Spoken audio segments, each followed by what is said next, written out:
السلام علیکم۔ انتخابی دھاندلی کے خلاف کراچی کے مختلف مقامات پر احتجاج، ہنگامے پھوٹ پڑے، پولیس کی شیلنگ، لاٹھی چارج، گرفتاریاں، شہر میں ٹریفک کا نظام درہم برہم۔ کیا آپ حالات حاضرہ سے آگاہی حاصل کرنا چاہتے ہیں؟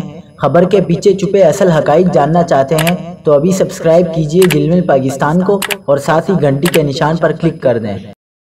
آپ کو بتاتے چلیں کہ کراچی میں شارع فیصل پر نرسری کے مقام پر JUI کے احتجاج کے باعث نرسری سے FTC تک ٹریفک کی روانی شدید متاثر ہے، جبکہ کارساز پر بھی JUI، جماعت اسلامی اور دیگر جماعتوں کا احتجاج جاری ہے۔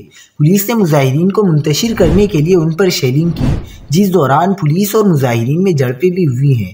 شارع فیصل اور اطراف میں بدترین ٹریفک جام، مظاہرین ریڈ زون میں داخل، دفعہ 144 کی خلاف ورزیوں پر متعدد افراد کو گرفتار کر لیا گیا۔ شارع فیصل پر احتجاج کی وجہ سے مسافروں کو کراچی ایئرپورٹ پہنچنے میں دشواری کا سامنا ہے، جس کی وجہ سے فلائٹ شیڈول بری طرح متاثر ہوا ہے۔